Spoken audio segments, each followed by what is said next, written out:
सीमा पर सेना और यूपी में योगी, आतंकियों के मारे जाने की 100% गारंटी। एक दिन पहले आतंकी आदिल अहमद गिरफ्तार हुआ और अब आतंकी बिलाल खान ने पाकिस्तान से आतंकी कनेक्शन का सारा राज यूपी एटीएस के सामने उगल दिया।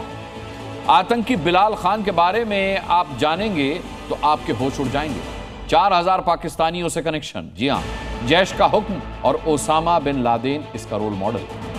आदिल हो या बिलाल या कुछ महीने पहले पकड़ा गया इमाम, ये सब यूपी के एक शहर से पकड़े गए हैं। जिस तरह जम्मू कश्मीर के कुपवाड़ा और अनंतनाग में आतंकी पकड़े जाते हैं, ठीक वैसे ही यूपी के एक शहर को टेरर सेंटर बनाने की साजिश हो रही है। लेकिन योगी यूपी में कुपवाड़ा किसी कीमत पर बनने नहीं देंगे।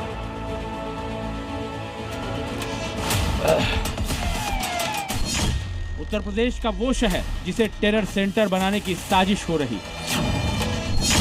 योगी के राज्य के खिलाफ आदिल बिलाल की बहुत गहरी प्लानिंग।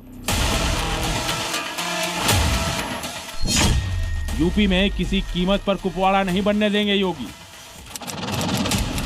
जहां मुजाहिदीन का पसीना गिरेगा वहां लोग खून बहा देंगे। यूपी एटीएस की रिमांड में टूट चुके आतंकी बिलाल खान की सोच ये है। सोशल मीडिया पर उसकी पोस्ट है ये। आतंकी बिलाल देश में शरिया लागू करने की मंशा लेकर अलकायदा से जुड़ा था और भारत को आतंक के खून से लाल करना चाहता था।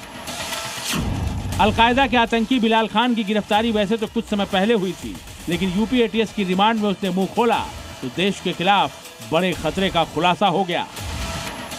बिलाल के खुलासे को सुनकर आप सिहर जाएंगे कि कैसे यूपी ही नहीं पूरे भारतवर्ष के खिलाफ आतंकी बिलाल ने युद्ध छेड़ने की तैयारी कर ली थी। बिलाल द्वारा लगभग 4000 पाकिस्तानी मोबाइल नंबरों से जुड़ा हुआ था और लगातार पाकिस्तानी ईक्यूएस हैंडलर से संपर्क में था। आतंकी बिलाल से पूछताछ और जांच में पता चला है कि वो पाकिस्तान में अलकायदा के हैंडलर समेत करीब 4000 पाकिस्तानी नंबरों के संपर्क में था। पाकिस्तान से उसे आतंकी हमले की प्लानिंग के ऑर्डर मिल रहे थे। वो सोशल मीडिया पर जिहादी तकरीरें फैला रहा था। बिलाल खान यूपी के सहारनपुर का ही रहने वाला था और किसी बड़े आतंकी हमले की साजिश बुन रहा था। वही सहारनपुर जहां मुस्लिमों की सबसे बड़ी शैक्षणिक संस्था दारुल उलूम है। वही सहारनपुर जहां से अक्सर आतंकी या फिर आतंकियों के मददगार दबोचे जाते हैं। बिलाल खान की गिरफ्तारी के बाद अब पुलिस रिमांड पर लेकर पूछताछ कर रही है। एटीएस की टीम ने बिलाल को 9 दिनों की पुलिस रिमांड पर लिया है। इस वक्त मैं हूं बिलाल खान के घर पे, जो सहारनपुर के पापड़ी गांव में पड़ता है, और बिलाल के घर पर ताला लगा हुआ है। आप देख सकते हैं यहां पर बिलाल का पूरा परिवार रहता था और यहीं से बिलाल की गिरफ्तारी हुई है। बिलाल खान के लिए अलकायदा आतंकी ओसामा बिन लादेन और अल जवाहिरी उसके रोल मॉडल थे। बिलाल की कट्टरता का अंदाजा इस बात से लगाया जा सकता है कि वो पहलगाम आतंकी हमले के बाद ऑपरेशन सिंदूर में मारे गए आतंकियों को शहीद बताकर उनका महिमा मंडन करता था। वो भारतीय सेना और सुरक्षा बलों के खिलाफ अपशब्दों से भरे वीडियो शेयर करता था। पाकिस्तानी सेना के समर्थन से कश्मीर को भारत से आजाद कराने वाले चैट्स और वीडियो प्रचारित करता था। पुलिस रिमांड के दौरान एटीएस बिलाल के साथियों और जिहादी गतिविधियों में शामिल सहयोगियों की खोजबीन में जुटी हुई है। सहारनपुर को नया आतंकी अड्डा बनाने की प्लानिंग है। ये सवाल इसलिए उठ रहे हैं क्योंकि पहले आतंकी बिलाल खान की गिरफ्तारी सहारनपुर से हुई। 6 नवंबर को आतंकी डॉक्टर आदिल अहमद को भी सहारनपुर से ही गिरफ्तार किया गया। 16 मई को सहारनपुर के इमाम को एटीएस ने पकड़ा था, जिसका पाकिस्तानी आतंकी संगठन से कनेक्शन सामने आया था। इसी साल 9 मार्च को हिजबुल के आतंकी उल्फत हुसैन की गिरफ्तारी भी सहारनपुर से ही हुई थी। ये आंकड़े तो सिर्फ इसी साल के हैं। पिछले कई सालों से सहारनपुर से आतंकियों की गिरफ्तारी की लंबी लिस्ट है। मतलब सहारनपुर को यूपी का कुपवाड़ा बनाने की साजिशें हो रही हैं। कुपवाड़ा में सुरक्षा बलों ने 2 आतंकवादियों को एलओसी के पास ढेर कर दिया है। दोनों आतंकी घुसपैठ की फिराक में थे। कुपवाड़ा में जितने आतंकी इस साल नहीं मारे गए हैं, उससे ज्यादा तो सहारनपुर में पकड़े जा चुके हैं। भारतीय सेना ने ऑपरेशन पिंपल के तहत आज उत्तरी कश्मीर के नियंत्रण रेखा पर सटे केरन सेक्टर में 2 घुसपैठियों को मार गिराया है। दरअसल पहले से भारतीय सेना के यूनिट के पास इनपुट था कि इस इलाके में घुसपैठ की कोशिश हो सकती है, इसलिए पहले से ऑपरेशन पिंपल के तहत इस इलाके को घेरे में ले लिया गया, एम्बुश लगाया गया।